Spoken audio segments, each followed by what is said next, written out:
우리 같이 읽겠습니다. 내가 속한 바 곧 내가 섬기는 하나님의 사자가 어젯밤에 내 곁에 서서 말하되 바울아 두려워하지 말라. 내가 가이사 앞에 서야 하겠고 또 하나님께서 너와 함께 항해하는 자를 다 내게 주셨다 하였으니. 아멘. 시편 46편 구약 835면 또 같이 보시겠습니다. 하나님은 우리의 피난처시요 힘이시니 환난 중에 만날 큰 도움이시라. 그러므로 땅이 변하든지 산이 흔들려 바다 가운데 빠지든지 바닷물이 솟아나고 뛰놀든지 그것이 넘침으로 산이 흔들릴지라도 우리는 두려워하지 아니하리로다. 한 시내가 있어 나뉘어 흘러 하나님의 성 곧 지존하신 이의 성소를 기쁘게 하도다. 하나님이 그 성 중에 계심에 성이 흔들리지 아니할 것이라. 새벽에 하나님이 도우시리로다. 아멘. 어떤 그리스도인 남자가 아내 몰래 바람을 피우고 있습니다. 처음에는 양심의 가책이 많이 되었는데 날이 갈수록 무뎌지는 거예요. 속으로 생각했어요. 내가 이렇게 3년 동안이나 여러 여자를 만나고 바람을 피워도 벌을 안 받는 것을 보면 하나님이 안 보고 계시는가? 이런 의심을 가지게 되었습니다. 그러다가 한 번은 그가 배를 타고 긴 항해를 하는데 도중에 바람이 심하게 불고 풍랑이 일어서 배가 뒤집어지려고 하고 있습니다. 그때 이제 하나님 생각나죠. 그래서 아이고 혹시 내가 바람 피운 거 하나님이 아시고 나에게 벌을 내리시나 보다 이렇게 생각을 했다가 다음 순간 아니다 하는 생각이 강하게 들었습니다. 이 배에는 100명이 넘는 사람이 타고 있는데 설마 나 하나 때문에 이걸 다 죽이지는 않겠지 이렇게 생각을 했죠. 그때 하나님이 말씀하셨습니다. 내가 너 같은 놈 100명을 모으느라고 3년 동안 고생 많이 했다. 여러분 하나님께서는요 그리스도인들 한 사람 한 사람 삶에 간섭하시고 한 사람 한 사람에게 적절하게 다루고 대우하십니다. 근데 때로는 그가 하시는 일이 이해가 되지 않고 이상해 보여요. 하지만 이유 없이 일어나는 일은 세상에 없습니다. 오늘 우리 읽은 사도행전 27장 말씀도요 가만히 들여다보면 좀 설명하기 어려운 우리가 이해하기 선뜻 받아들이기 힘든 내용이 기록되어 있습니다. 제가 설명을 좀 드릴게요. 우리 지도를 보고 간단히 무슨 일이 벌어지고 있는지 말씀드리겠습니다. 지금 사도 바울 선생님이 요 가이사랴라고 하는 곳에서 2년에 걸쳐서 재판을 받고 감옥살이하고 있다는 거 다 아시죠? 그리고 이제 로마에 가서 내가 황제에게, 로마 시민이니까 황제에게 호소합니다. 이래서 로마로 재판을 받으러 가게 되었습니다. 배를 타고 이 북쪽으로 또 터키 해안을 지나서 작은 배를 타고 이 크레타라고 하는 지중해에 있는 큰 한가운데 있는 섬에 도착을 했습니다. 그리고 이제는 알렉산드리아에서 출발한 큰 배, 곡물을 싣고 가는 큰 배를 만나서 갈아타고 그리고 로마까지 여행을 하려고 이렇게 생각을 하고 계획을 하고 있는 중입니다. 로마의 그 배는 이렇게 생겼습니다. 저렇게 복원을 해놓았는데요. 이집트에서부터 출발해서 밀을 운반하는 상선인데 그 배는 276명이나 되는 승객들을 태울 수 있는 아주 큰 지금으로 말하면 큰 배가 아니지만 옛날에는 최고로 큰 배였습니다. 그리고 그 바닥에는 밀을 가득 실은 이런 무역선이었어요. 그 중에 죄수도 몇 사람 호송하는데 그 가운데 사도 바울 선생님이 타고 있는 겁니다. 다시 지도를 보여주시면 이제 크레타 섬에 와서 며칠 쉬다가 이곳에서 출발을 하려고 배가 출항을 했습니다.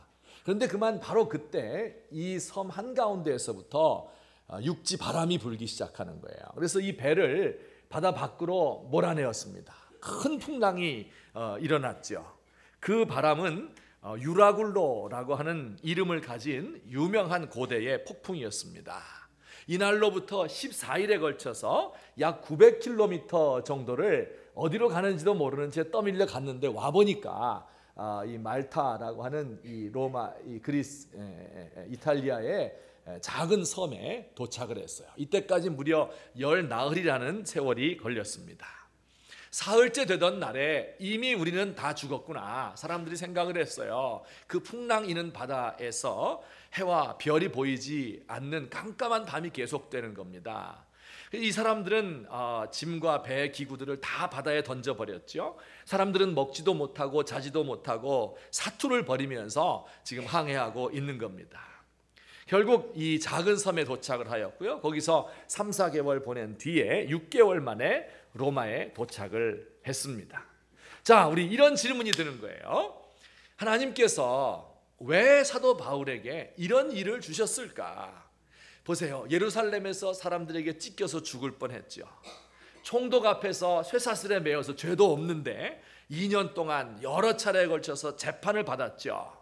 여러분, 하나님의 사람이, 하나님의 종이 이렇게 재판받고 고통을 당하는데, 죄도 없이 당하는데 하나님께서 어떻게 이걸 그냥 보고 계실 수 있겠어요? 여러분, 이렇게 우리도 자녀들이 고통을 받는다고 하면요, 무슨 일이 있어도 이걸 빼내려고 할 겁니다. 근데 하나님은 그렇게 안 했어요. 그냥 다 지나가게 내버려 두었어요. 그건 그렇다고 치고 유라굴로 광풍은 말이에요, 폭풍은 하나님이 직접 막 보내는 거잖아요. 왜 이것을 보내서 이렇게 고통을 당하게 했을까? 죄수의 신분으로 가는 것만 해도 괴로운데 왜 이렇게 이런 일이 일어나도록 하나님이 하셨을까? 그런 질문이 듭니다. 여러분, 들죠?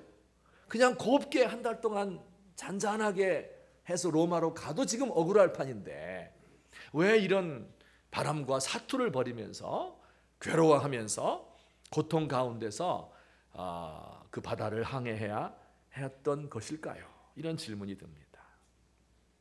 이것을 알기 위해서는요, 그 당시 바다가 무엇을 의미하는지를 알아야 돼요. 바다. 로마라고 하는 나라는 원래 바다에 능숙한 나라가 아닙니다. 해군은 거의 없었고 육군이 그 주력 부대였어요. 전 세계를 정복하는데 육군들이 주로 활동을 했습니다. 배를 잘 만드는 나라는 그 당시에 그리스였습니다. 여러분, 그리스는 지금까지도 배를 잘 만들죠. 그래서 그리스의 유명한 선박 왕이 있는데 맞아요, 오나시스. 맞아요. 세기의 이 스캔들 주인공이었던 오나시스. 그 당시에 이제 세계에 있는 모든 배의 절반이 오나시스의 거다, 이렇게 말할 정도로 강한 선박 왕이었습니다. 근데 이것은 옛날부터 그랬어요, 그리스가. 그리고 또 이집트는 이제 워낙 큰 나라니까 옛날부터 해양 강국이었고요. 또 작은 나라이지만 페니키아, 지금의 레바논에 있는 나라들인데요, 그 작은 도시국가였는데 두로와 시돈이죠. 그것도 역시 해상 무역을 하는 그런 나라들이었습니다. 근데 원래 로마는 이렇게 해군 쪽이 강하지 않았는데 제정 로마가 시작되고 황제가 나라를 다스리고 전 세계를 정복하면서 해군의 중요성이 부각된 겁니다. 그 이후로 수백 년에 걸쳐서 로마 제국은 2개의 중앙 함대, 엄청나게 큰 함대와 8개의 지방 함대를 거느린 최고의 해상 강국으로 부상하게 됩니다. 바다를 지배하는 나라가 세계를 지배하기 마련이죠. 로마 제국 이후에 근대에 들어와서 스페인이나 포르투갈 혹은 네덜란드, 영국, 그리고 지금은 그 뒤를 이어서 미국이 그 해군력이 전 세계에서 가장 강합니다. 강한 나라의 배가 대양을 왕래하는 것은 그 나라의 힘을 상징하고 있어요. 미국의 항공모함이 주변의 구축함과 그리고 잠수함을 쫙 거느리고 태평양과 인도양을 왔다 갔다 하는 것은 그 바다와 그리고 주변 국들이 모두 미국의 수하에 있다 하는 것을 보여주는 상징적인 그러한 행동인 것입니다. 그래서 바다라고 하는 것은 옛날부터 강한 나라를 상징하는 것이었어요. 구약시대 강한 나라는 이집트가 강한 나라였죠. 그리고 바벨론이 강했지 않습니까? 그래서 그들을 가리킬 때 바다 이렇게 표현을 했습니다. 우리 아까 읽은 시편 46편 3절을 다시 한번 보면 다 같이 시작.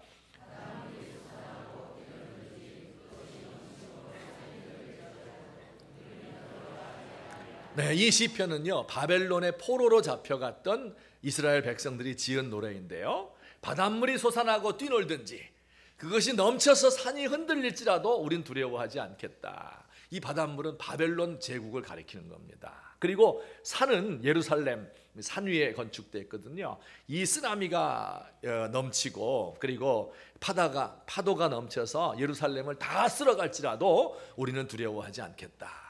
이때 이 파도, 바다, 이것은 바벨론 제국을 가리키는 말입니다.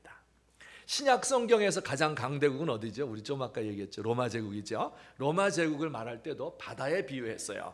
예를 들어서 여러 군데 있지만 한 군데만 찾으면 계시록 13장 1절 다 같이 내가 보니 바다에서 한 짐승이 나오는데 그 뿔에는 10 왕관이 있고 그 머리에는 신성 모독하는 이름들이 있더라. 그 당시에 로마 제국을 상징하는 게 바다이고 바다에서 나온 큰 짐승입니다. 마귀를 가리키죠. 7 머리와 10 뿔은 로마의 황제들을 가리키고요. 왕관을 썼다는 것은 권세와 영광을 지니고 있는데 그 왕관에는 신성 모독하는 하나님을 모욕하는 이름들이 잔뜩 쓰여져 있어요. 이게 로마 제국 시대의 바다라고 하는 말입니다. 바다의 뜻이에요. 자, 지금 사도 바울은 로마 제국의 심장부인 로마를 향해서 가고 있습니다. 이 바울의 심정이 어떠했을 것 같습니까? 전 세계를 무력으로 점령하고 힘으로 지배하는 황제의 도성이 로마입니다. 가이사의 궁전이 맨 가운데 있겠죠. 그리고 신전들이 쫙 늘어서 있습니다. 세 개의 거대한 전차 경주장, 이 마차 경주하는 거 코바디스 보면 나오죠. 이런 게 큰 게 3개나 있어요. 공을 세운 이 군인들의 무덤, 극장, 화려한 공중 목욕탕, 심지어 공중 화장실도요, 물이 쫙 흐르게 돼 있고 거기에 칸칸을 막아 놓아서 수세식 화장실이 그 당시에 지금보다 깨끗한 화장실이 있었습니다. 세상의 모든 좋은 문화와 가증한 죄악이 공존하는 곳이 로마입니다. 물질 문명의 총화이면서 타락의 온상입니다. 모든 권력과 군사력 있지만 잔인성과 폭력이 지배하는 곳이 로마예요. 모든 지혜와 지식과 철학이 가득한 이런 도시이지만은 하나님을 부인하는 무신론자들이 모여 있는 곳입니다. 모든 아름다움과 즐거움과 쾌락이 있지만 동시에 음란함과 우상숭배가 판을 치고 있는 대도시가 로마였던 거예요. 자, 이 로마로 들어가는 사도 바울의 마음은 어땠겠습니까? 한편으로는 설레기도 했겠죠. 그러나 한편 두려웠어요. 지금까지 로마의 속주에 있는 도시들에서 그가 복음을 전했습니다. 그런데 로마에서도 복음을 전할 수 있을까? 이 속주들에서 도시들에서 복음이 전파된 것처럼 로마도 복음에 정복될 수 있을까? 그렇다고 믿지만 그러나 지금 그의 마음은 두려운 거예요. 지금까지 이 도시들에서 통하던 하나님의 말씀이 로마에서도 통할까? 지금까지 능력을 베풀었는데 로마에서도 하나님의 능력이 나타날까? 내가 지금까지 하나님의 종으로 이 지중해 전역을 다니며 복음을 전파했는데 그 본산지인 로마에서도 지금 그것이 가능할 것인가? 하나님이 과연 로마에서 나를 통해 무슨 일을 이루려 할까 하는 기대감, 설레임도 있었지만 동시에 로마의 권세와 그리고 그 문명에 압살당할 것 같은 두려운 마음, 이것이 교차하고 있었습니다. 바로 그런 상황에서 하나님이 바울을 바다의 풍랑 가운데서 고생하게 했어요. 그리고 그 고생 끝에 승리하게 만드시고 그를 구원할 뿐만 아니라 그와 함께 항해하던 276명을 다 구원해 주셨습니다. 여러분, 이것은 하나의 징조입니다. 어떤 징조요? 바다로 비유되는 거대한 로마에 들어가서도 이런 일을 할 수 있다. 마치 바다를 정복한 것처럼 로마도 정복당할 것이다 하는 표징이에요. 하나님은 그 문명과 죄악의 근원인 로마에서 바울 선생님을 보호하심은 물론이고 그곳에 있는 많은 사람들을 구원할 것이다 하는 것을 미리 보여주기 위해서 바다에서 풍랑을 만나게 하신 겁니다. 결국은 로마 전체가 복음에 굴복하게 될 것이다 하는 것을 예언적으로 보여주는 것이 바로 이 배에서 풍랑을 만나고 구원을 받은 사건입니다. 제가 이 말씀을 쭉 생각하면서 지금부터 한 25년쯤 전에 제가 그 미국에 갔었거든요. 공부하러. 그때 생각이 났어요. 한국에서는요, 제가 그때 그래도 잘 나갔거든요. 남부럽지 않은 가정에서 자라고, 또 학부와 신학대학원을 잘 졸업했고, 교수님들이 잘한다고 칭찬도 했고요. 또 꽤 큰 교회에서 부교역자로 사역을 하면서 수백 명의 학생들에게 말씀을 전하고, 또 자매들에게, 이제 총각이었죠. 이제 결혼하고 갔지만 어쨌든 총각 때 자매들에게 인기가 있어가지고 줄 서서 번호표 받아가지고 하고 했다 그랬잖아요. 성경도 많이 받고 체험도 했고 앞서가는 청년 사역자 중에 한 사람이었어요. 청운의 품을 품고 이제 미국에 가는데, 아이고, 가서 살아가는데 그 삶이 참 힘들어요. 가난한 동네, 위험한 동네, 흑인 동네 한가운데 사는데 차도 없어요. 남의 차 얻어 타고 다녀야 되고, 밥상도 없어서 라면 상자 위에다가 이렇게 보자기 깔고 거기서 두 부부가 앉아서 밥 먹고, 이제 누가 차 태워줘서, 이제 지금으로 말하면 코스트코입니다. 알죠? 코스트코? 예, 하여튼 거기에 대형 할인 매장인데요. 한국엔 그때 그런 게 없었어. 25년 전에 그냥 동네 슈퍼마켓이 제일 큰 거예요. 근데 아이고, 가보니까 그냥 그 넓이와 그다음에 물건들이 꽉꽉 쟁여 있고요. 사람들이 그 전부 다 사가지고 차 트렁크에다 가득 싣고 오는데 나는 트렁크도 없고 아무것도 없고 차도 없고 물건 살 돈도 없고 그랬어요. 촌놈이 그냥 눈이 휘둥그레져서, 야, 이거 대국에 왔구나. 학교에 가니까 더욱더 주눅듭니다. 도서관에 책들이 고색 창에다가 쫙 꽂혀져 있는데 전부 영어로 돼 있어요. 한국말 책이 없어요. 교수님들 만났는데 그냥 그 책으로만 대했고, 명성이 유명한 교수님들, 머리가 반백이 되고 키가 훤칠하게 크고 눈이 파랗고 코가 우뚝 선 교수님들, 얼마나 그 앞에 서기만 해도 벌써 쪼그라드는 거예요. 이 중요한 것은 영어를 그냥 너무 잘하는데 원어민 발음으로 다 그냥 발음이 너무 좋아요. 그래서 그냥 몇 년 지나서야 더듬거리면서 그냥 몇 마디 할 정도가 되었었어요. 얼마나 내가 초라하고 부족해 보이던지. 근데 우리는 인생에서 새로운 스테이지로 넘어갈 때, 한 단계 도약할 때 그런 기분을 가질 때가 많습니다. 엄마 품에만 있다가 최초로 초등학교에 들어갈 때 그런 느낌이 들죠.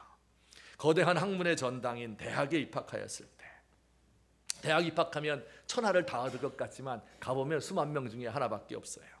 하나밖에 아무것도 아니에요. 군에 입대하면 고참들이 하늘같이 보이죠. 신입사원으로 직장에 들어가면 층층시야 숨도 못 쉬고 사는 거예요. 사랑을 믿고 결혼하긴 했는데 앞으로 저 남자와 저 여자와 살 길이 막막하죠. 어떻게 애를 낳아서 키울 것인가 자신이 없어요. 때로 살면서 인생의 복병을 만나기도 합니다. 그저 사업이 잘 돌아갔는데 내가 잘못한 것도 아닌데 무너질 때가 있습니다. 전혀 생각지도 못했던 질병 걸려서 인생의 계획 다 세워놓잖아요. 이때 뭐하고 이때 뭐 다 생각하고 있는데 그 계획이 완전히 틀어질 때도 있습니다.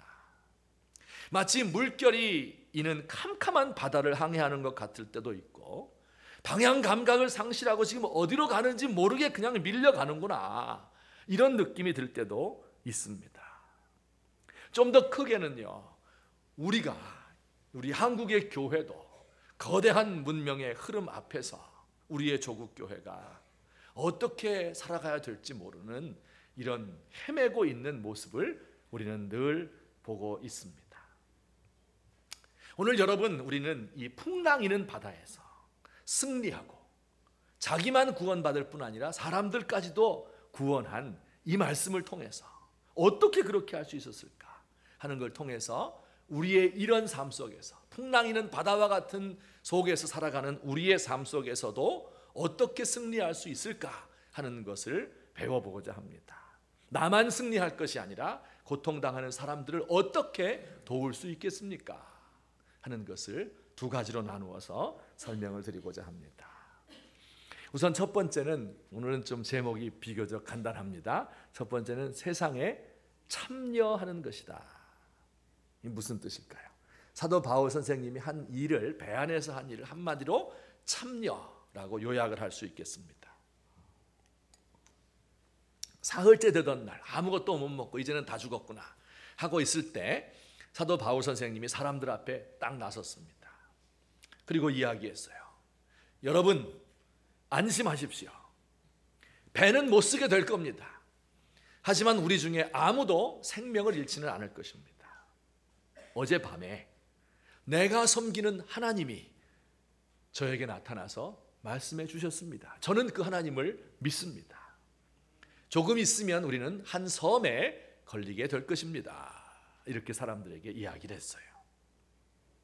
그때로부터 한 열흘쯤 지났을 때 드디어 저 멀리에서 몇 킬로 밖에서 섬이 보이기 시작하는 겁니다. 어두운 풍랑의 밤이 지나고 아침이 부옇게 밝아옵니다. 배는 이미 다 깨져서 더 이상 항해를 할 수도 없고, 그리고 접안을 할 수가 없어요. 항구도 없고 그 섬에다가 댈 수가 없게 되었어요. 그래서 1km 밖에다가 배가 이제 멈춰 서 있게 되었고, 그때 그는 사람들에게 또 서서 이야기를 했습니다. 지금까지 열 나흘 동안 여러분은 먹지도 못하고 고생을 많이 했습니다. 자, 떡을 받으십시오. 기운을 차리시고 우리 모두 저기 있는 섬까지 헤엄쳐 가야 합니다. 하나님께 감사 기도를 하고 그 떡을 떼어서 사람들에게 다 나누어 주었습니다. 그러니까 276명이 다 그 떡을 받아 먹은 거예요. 그리고 이제 구명보트에 의지해서 또 널쩍하게 의지해서 전부 헤엄을 쳐서 276명이 전부 구원을 받은 사건이 있었어요.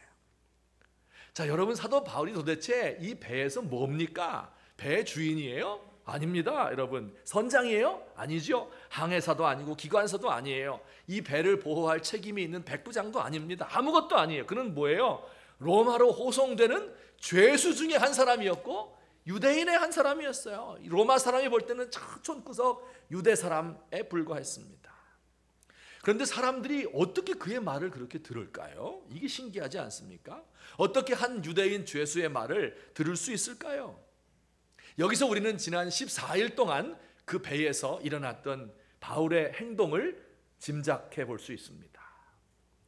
사람들 사이를 분주히 다니면서 위로하고 기도해주는 사도 바울 선생님이에요. 필요한 것을 가져다 주는 거예요. 추워하는 노인들이 있으면 담요 갖다 덮어주고, 아픈 사람이 있으면 상처를 싸매어주고, 그를 위해서 기도해주고, 노약자를 돌보아주고, 어린아이들의 동무가 되었던 거예요. 그래서 사람들이 그를 그렇게 지도자로 인정을 한 겁니다. 그 배 안에서 276명이 모두 그의 말을 듣게 되었죠. 이런 걸 가리켜서 참여한다고 말하는 거예요.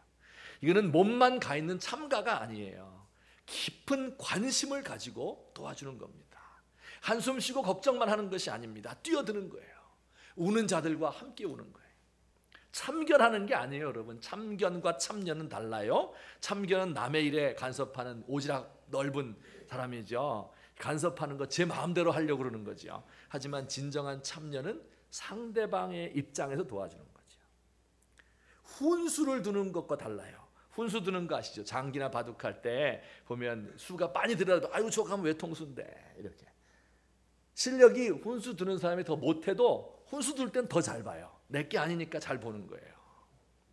우리도 훈수 두는 사람 많아요. 아유, 세상이 이렇게 되면 안 된다. 사람이 그렇게 하면 안 되지. 청와대가 그렇게 하면 안 되지. 국회의원이 이렇게 하면 안 되지. 분석을 하고 야단을 치고 댓글을 달고 악플을 다는 사람 많아요. 근데 그 사람에게 너 해봐라 할 수 없습니다. 평론하는 사람 많아요. 비난하는 사람 많아요. 이거 이민을 가든지 해야 되지. 이민 가면 뭐 악이 없습니까? 배에서는 내릴 수가 없는 게 배예요. 같은 배를 타고 있어서 내릴 수가 없습니다. 시혜를 베푸는 것도 아니에요. 내가 더 낫기 때문에 너에게 도와준다. 아닙니다. 상대방과 똑같이 고생하는 거예요. 사도 바울 선생님 같이 괴로움 당했어요. 남들이 멀미할 때 자기 멀쩡했을 것 같아요. 자기 노란 국물 토하면서 다 멀미했습니다. 그 배에서 같이 고생하면서 그런 가운데서도 사람들을 도와준 겁니다. 참여라고 하니까 정치 참여가 생각이 나죠. 사회 참여가 생각이 나죠. 물론 정치에도 참여해야 되고 사회 참여도 중요합니다. 그런데 성경이 말하는 참여는요, 거창한 게 아니에요. 여러분, 인터넷이 너무 발달이 돼가지고 지식의 양이 갑자기 늘어나서 모든 사람이 모든 것에 대해서 다 아는 세상이 되었어요. 초등학생들도 세상 돌아가는 거 컴퓨터만 켜면 다 봐요. 그리고 우리가 시야가 넓어져서 걸핏하면 글로벌이고 세계적이에요. 넓은 마음 갖는 것은 좋아요. 그런데 때로는 가까운 데 있는 것에 충실하지 못할 때가 많습니다. 세계 정세, 남북 관계에 대해서는 모두 전문가인 것 같은데 내 가까운 내 가족들과의 관계에서는 실패하는 경우가 얼마나 많습니까? 점집들이 몰려있는 골목이 있습니다. 저마다 이제 손님을 끌기 위해서 다 붙이죠. 애기보살, 장군보살, 부채도사, 뭐 작두장군 좀 가보셨어요? 미아리 같은데 압구정 가보면 이런 거 다 붙어 있어요. 영업을 하고 있어요. 근데 어떤 점집에서 깃발을 내걸었는데 서울 장안에서 제일 잘 보는 집 딱 써붙였습니다. 굉장하죠? 그러니까 경쟁하던 그 맞은편 집에서 안 되겠다 싶어서 써붙였어요. 대한민국에서 점 제일 잘 보는 집. 제3의 경쟁자가 등장을 했습니다. 그는 이렇게 써붙였어요. 이 골목에서 제일 잘 보는 집. 어느 집이 제일 잘 보는 집일까? 대한민국에서 잘 보는 것도 좋고요. 세계에서 점 제일 잘 보는 것도 좋은데 이 골목에서 제일 잘 보는 집을 따라갈 수는 없습니다. 세상을 바꾸는 것도 좋고 역사의 이름을 남길 만큼 위대한 일을 하는 거 좋은데요. 우선 내가 살고 있는 삶의 자리가 중요한 거예요. 내 가장 가까운 가정에서, 내 일터에서, 우리 교회에서 늘 만나는 사람들, 그들의 삶에 참여하는 겁니다. 생각해 보았어요. 아마 우리가 막 거창한 거 자꾸 얘기하지 말고 내 사촌들, 예수 믿는 사람들 중에 여러분 사촌들이 있잖아요. 보면 그 중에 어려운 사람 있겠죠? 그들만 돌보아도 세상이 달라질 것이다. 그런 생각 안 드십니까? 여러분 중에 회사, 조그마한 회사 경영하는 사장님들 많이 있죠? 뭐 딴 데 가서 뭐 거창하게 할 것 없이 우리 직원들 중에 어려움 당하는 사람, 그들의 삶에만 참여해도 엄청난 일이 일어날 것 같습니다. 우리가 가르치는 우리 선생님들, 교수님들, 내가 가르치는 학생들 중에서 몇 사람, 그들 가운데 정말 고통당하고 있는 그들과 함께하고 참여하고 함께 울어주는 사람이 된다고 하면 세상이 달라질 것이다. 나와 가장 가까운 사람은요, 하나님이 나에게 맡긴 사람이에요. 내가 안 돌봐주면 아무도 돌볼 수 없는 사람들인 경우가 많습니다. 우리 사랑하는 귀한 성도님들이 이렇게 다른 연약한 사람들의 삶에 참여할 수 있는 저와 여러분 되시기를 예수님의 이름으로 축원합니다. 사도 바울이요, 이렇게 풍랑이는 지중해를 건너고 있잖아요. 작은 배를 타고 건너는 이 모습을 생각하면 여러분 중에 예수 오래 믿은 사람, 교회 오래 다닌 사람들은요, 야, 이런 장면 어디서 많이 본 것 같다 하는 생각이 드는 분들이 있을지 모르겠어요. 사도 바울 선생님이 풍랑이는 바다 위를 항해하고 있죠. 지중해를. 그와 똑같은 루트를 갔던 사람이 또 있습니다. 누굴까요? 그는 바로 요나입니다. 요나. 이때로부터 약 750년, 기원전 750년, 한 800년 전에 있었던 이스라엘의 예언자 들어보셨죠? 뒷동네 들어보셨죠? 요나라는 사람이 있었어요. 이스라엘의 예언자인데요. 지도를 한번 다시 보여주시면 이스라엘에 살던 사람인데요.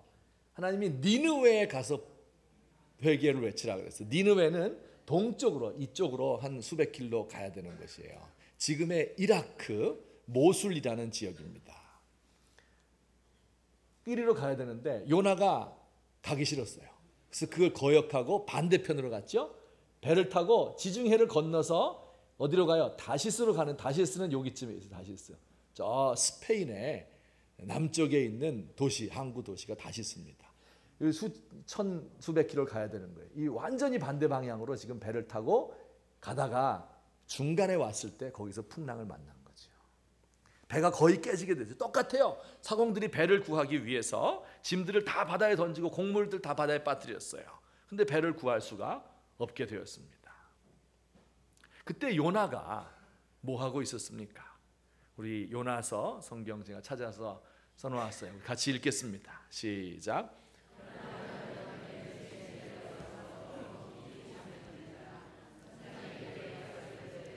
자는 자여 어찌함이냐? 일어나서 내 하나님께 구하라. 요나가 뭐하고 있었어요? 배 밑창에 들어가서 잠을 자고 있었습니다. 얼마나 깊은 잠을 자고 있었는지 배가 다 깨지고 세상이 난리가 나고 사람들이 목숨 건져 보겠다고 물건을 다 버리고 살려달라고 아우성을 치는데도 배 밑창에 들어가서 자고 있는 거예요. 야, 어떨 때 생각해 보면 혹시 우리가 그런 사람이 아닌가 생각이 돼요. 다 귀찮고 자포자기하고 골치 아픈 일이다. 잘못하면 욕먹는다. 돈 나가고 손해볼 수도 있다. 속된 말로 똥물 튈 수도 있단 말이에요. 그래서 여기 참여하지 않겠다. 나와 내 가족만 편안하게 살면 좋겠다. 죽으면 다 죽는 거거든요, 배 깨지면. 그런데 그거 상관하지 않고 깊은 잠을 자고 있는 요나와 같은 우리가 되지 않았으면 좋겠습니다. 우리 사랑하는 성도들, 우리 주변에 있는 작은 사람들, 작은 일들을 볼 때 거기에 동참할 수 있게 되기를 간곡히 부탁합니다. 한 가지 더 말씀드리면, 두 번째는요, 어두운 밤의 기도입니다. 삶에 참여하는 것과 더불어서 기도가 중요해요. 우리 아까 읽었던 본문 말씀인데 27장 사도행전 말씀 읽겠습니다. 시작. 내가 속한 바 곧 내가 섬기는 하나님의 사자가 어젯밤에 내 곁에 서서 말하되 바울아 두려워하지 말라. 아멘. 여러분, 같이 고생하잖아요. 같이 괴롭잖아요. 같이 멀미하잖아요. 그런데 그 중에서도 왜 사도 바울만 특별히 이렇게 다른 사람에 대해서 관심을 가지고 그들을 격려할 수 있었을까요? 그 원동력은 어디에 있어요? 그날 밤에 동그라미 치셔야 돼요. 어젯밤에 주의 사자가, 내가 섬기는 주의 사자가 내 곁에 서서 이야기하셨다는 거예요. 그 하나님을 밤중에 만난 겁니다. 밤중에 하나님을 만난 사람은 새벽이 되면 사람들의 삶 속에 뛰어들어갈 수 있는 용기와 힘이 생기는 것입니다. 그도 두려운 마음이 있죠. 다 두렵습니다. 그 풍랑이는 바다에서 두렵지 않은 사람 어디 있습니까? 하지만 하나님을 만난 사람은 그 두려움을 극복합니다. 기도하는 사람은 두려움이 없어요. 우리 시편 아까 읽었던 46편, 하나님은 우리의 피난처시고 우리의 힘입니다. 땅이 변하든지 산이 흔들려 바다 가운데 빠지든지 바닷물이 용솟음치고 뛰놀고 넘쳐서 지진 해일이 일어날지라도 두려워하지 않습니다. 하나님이 그 성중에 계심에 성이 흔들리지 않을 것이기 때문입니다. 그 다음에 따라서 합시다. 새벽에 하나님이 도우시리로다. 아멘. 어두운 밤에 기도하면 새벽이 되면 하나님이 도우신다는 거예요. 사도 바울 선생님이 밤중에 기도하다가 하나님을 만났는데 하나님의 사자가 그의 곁에서 두려워하지 말라고 말씀해 주셨는데 새벽이 되니까 동력이 부옇게 밝아오니까 섬이 보이는 겁니다. 이것이 하나님의 구원이에요. 지난 주간에 어떤 신학생이 저를 찾아왔어요. 상담하기 위해서 온 거죠. 제가 가만히 얘기를 들어보니까 그 뭐 다 옮길 수 없어요. 시간이 없고 한마디로 말하면 인생이 망가진 거예요. 그의 학업도 또 가정도 그리고 앞으로 미래의 모든 계획도 다 무너졌어요. 어떻게 해볼 수 있는 상태가 아니었어요. 제가 그 얘기를 다 듣고 그럼 이렇게 해라. 제가 그에게 조언을 했습니다. 다른 노력 다 집어치우고 우선 기도원에 가서 일주일 동안 금식하고 최소 일주일 응답 받을 때까지 그리고 하나님 만나고 하나님의 음성 듣고 그 다음에 네 인생 계획을 처음부터 백지에서부터 다시 세워라. 이렇게 이야기를 해주었습니다. 근데 여러분 이렇게 상담을 하다 보면 왜 느낌으로 알잖아요. 이 사람이 이걸 100% 받아들이고 있는지 그렇게 할 건지 아니면 반신반의하는지 이거 좀 알죠? 근데 이 친구는 반신반의하는 거예요. 받아들이지 않는 거예요. 그래서 제가 이야기했어요. 나 말고 다른 사람하고도 이야기해봤느냐 했다는 거예요. 이런저런 분들하고 얘기했다는 거예요. 그 중에는 좀 유명한 분들도 있습니다. 제가 물었어요. 그 사람들이 너에게 내가 얘기한 것처럼 기도하라고 가르쳐주지 않더냐? 한 명도 그런 사람이 없었습니다. 그때 제가 큰 충격을 받았습니다. 여러분, 우리의 삶 속에서 풍랑이는 바다를 헤매다가 깜깜해지고 죽을 때가 되잖아요. 그러면 딴 거 다 필요 없어요. 하나님 앞에 다 내려놓고 작정하고 금식하고 달려들어서 기도하는 거예요. 그래, 그 밤에 하나님을 만나는 겁니다. 그 하나님의 세미한 음성을 내가 듣는 거예요. 하나님의 인도하심을 체험하는 거예요. 그렇게 될 때 비로소 새벽이 밝아오는 겁니다. 이건 너무 당연한 사실이고, 성경에 모든 사람이 다 그렇게 했고, 역사적으로 모든 위인들이 다 그렇게 했고, 모든 신실한 성도들이 다 그렇게 했는데 어째서 그런 말을 못 들었느냐? 이게 한국 교회가 이렇게 되어버렸구나 하는 안타까운 마음이 저에게 들었습니다. 여러분, 제가 여러분께 분명히 말씀드립니다. 우리 인생에서 작은 일이 일어날 수 있어요. 그러면 작게 기도하세요. 그러나 큰 일이 일어날 수 있어요. 닥치기 싫죠. 하지만 일생에 한두 번, 어떤 사람 대여섯 번, 정말 목숨이 왔다 갔다 하는 중대한 일들이 일어날 겁니다. 그때가 되면 만사 다 제쳐놓는 거예요. 그건 어두운 밤인 거예요. 그때는 하나님 앞에 매달려서 기도해야 될 때예요. 그 어두운 밤에 기도를 하나님이 들으시고, 하나님께서 우리를 만나주시고, 주의 사자가 우리의 곁에서 두려워하지 말라 이야기해주는 그 음성을 듣게 될 때, 하나님께서는 사도 바울 선생님이 가신 것과 똑같이 우리 가운데 찾아오셔서 내 곁에 서서, 여러분 얼마나 좋아요. 여러분 고난 당할 때 곁에 서 있는 사람이 있어요? 없어요. 곁에 서서, 하나님은 우리의 곁에 서 계신 분이에요. 그분이 두려워하지 말라, 천지를 지으신 그분, 바람을 잔잔케 하시는 그분이 우리를 붙들어 주시는 것을 알게 될 때, 여기에서 힘이 나오는 겁니다. 요나 이야기 간단히 살펴보죠. 요나가 뱀이 창에서 자고 있었죠. 선장이 와서 뭐라고 이야기했습니까? 크게 읽어봅시다. 시작. 자는 자여 어찌하느냐, 일어나서 내 하나님께 구하라. 여러분, 이 선장은 불신자예요. 우상 섬기는 사람이에요. 요나 탔던 배의 선장. 그런데 이렇게 얘기했어요. 자는 자여, 왜 자느냐? 일어나서 내 하나님께 기도 좀 해라. 이렇게 이야기했어요. 여러분, 제가 믿지 않는 사람들 책도 많이 보거든요. 안 믿는 사람이 이제 안티 기독교 책도 많이 보거든요. 기독교 반대하는 사람들. 그 사람들이 일치하게 하는 말이 뭔지 아세요? 기독교는 영성을 잃어버렸다. 이건 믿지 않는 사람들이 전부 하는 얘기예요. 네, 똑같은 얘기입니다. 자는 자여 어찌미냐, 일어나서 내 하나님께 구하라. 이것이 우리를 살리고 우리 교회를 살리는 유일한 비결인 것입니다. 결론적으로 말씀드립니다. 참여 없는 기도는 공허하고 기도 없는 참여는 맹목적이다. 제가 만든 말입니다. 참여, 세상 일에 뛰어들지 않고 기도만 맨날 하고 뱀이 창에서 기도만 하고 있는 거 공허한 거예요. 텅 빈 겁니다. 아무 열매 없어요. 그러나 기도 없이 참여하는 것은 목적이 없는 거예요. 어디로 가야 될지 저도 길을 잃어버렸는데 누굴 인도합니까? 기도와 참여, 이 두 가지.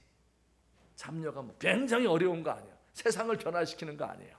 내 주변에 있는 사람들, 작은 일들의 삶에 참여하는 것, 그리고 밤중에 하나님께 기도하는 것, 이것이 이 풍랑이는 바다를 이겨나갈 수 있는 유일한 방법. 우리가 우리를 억압하고 주눅들게 하고 악한 물질 문명의 세상에서 승리할 수 있는 유일한 비결, 저와 여러분이 길을 잃고 풍랑이는 바다 속에서도 하나님의 도우심 얻을 수 있는 방법인 것을 믿으시고, 이와 같은 마음으로 우리의 삶을 재정비하고 살아가시는 저와 여러분 되기를 예수님의 이름으로 축원합니다. 같이 한번 기도드리겠습니다. 오늘 들은 말씀 생각하면서 기도합시다. 우리 자신들을 돌아보고, 또 그리고 우리 곁에 있는 나의 도움을 필요로 하는 작은 사람들, 나의 위로를 간절히 원하는 사람들 위해서 기도해 주시고, 그리고 내가 기도에 이렇게 소홀해서 세상 분주하게 돌아다녔는데 아무 열매 없어요. 기도 안 하고 하는 거 성공도 못 하고요. 성공해봐야 그건 마귀 밥 되는 거예요. 하나님 앞에서 이 어두운 밤에 기도를 통해서 분명히 목적을 발견할 수 있도록, 하나님을 만날 수 있도록 우리 함께 결심하며 기도하겠습니다. 사랑의 하나님 아버지, 은혜를 감사합니다. 참으로 부족하고 무익한 종을 하나님이 사랑해 주셔서 오늘까지 붙드시고 인도하심을 감사합니다. 우리 하나님께서 우리의 피난처가 되시고 환난 날에 만날 큰 도움인 것을 믿습니다. 땅이 변하든지 산이 흔들려 바다 가운데 빠지든지 바닷물이 흉용하고 뛰놀든지 그것이 넘침으로 산을 덮을지라도 우리는 두려워하지 아니하리로다. 한 시내가 있어 나뉘어 하나님의 성 곧 지존하신 이의 성소를 기쁘게 하도다. 하나님이 그 성소에 계시니 성이 흔들리지 아니할 것이라.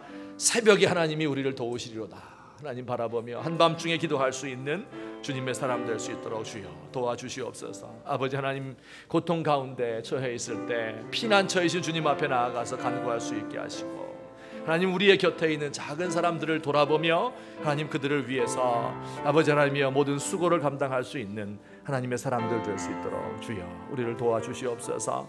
내 주변에 있는 사람들부터 하나님 아버지 그들의 삶에 참여할 수 있도록 도우시고 우는 자와 함께 울 수 있는 믿음을 우리에게 허락해 주옵소서. 자는 자여 어찌미냐 일어나 깨어서 기도하라고 하는 불신자들의 이 음성을 들을 수 있도록 하나님 도와주시옵소서. 아버지 하나님, 우리 교회를 도와주시고 우리 교회가 깨어서 기도하게 하시고 우리 조국 교회가 하나님 앞에 더욱더 매달리며 골방의 기도, 어두운 밤의 기도를 회복할 수 있도록 하나님 도와주시옵소서. 아버지 하나님께서 한 주간의 삶을 도와주시옵고 우리 모든 성도들의 인생 가운데 찾아가시고 책임지시고 인도해 주시옵소서. 아버지 하나님이 우리 조국 교회를 불쌍히 여기시고 우리가 나침반을 잃어버린 이와 같은 풍랑 가운데 있사오니 주여 우리와 함께해 주시옵소서.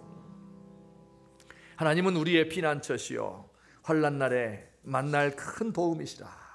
땅이 변하든지 산이 흔들려 땅이 흔들려 바다 가운데 빠지든지 바닷물이 흉용하고 뛰놀든지 산이 흔들리지라도 우리는 두려워하지 않습니다. 새벽에 도우시는 그 하나님을 의지하며 하나님 앞에 어두운 밤의 기도로 나아갈 수 있도록 하시고 날이 밝으면 새로운 힘을 얻어서 세상 속으로 뛰어들어서 내 주변에 작고 연약한 자들을 돌볼 수 있는 믿음 우리에게 허락해 주옵소서. 세상이 우리를 찍어 누르려 하고 우리를 주눅들게 하고 우리를 두려워하게 만들지만 거기에 굴복하지 않게 하시고 이 하나님을 의지하며 세상을 향해 나갈 수 있는 주님의 사람들 되도록 주여 우리를 도와주시옵소서. 예수님의 이름으로 기도하옵나이다. 아멘.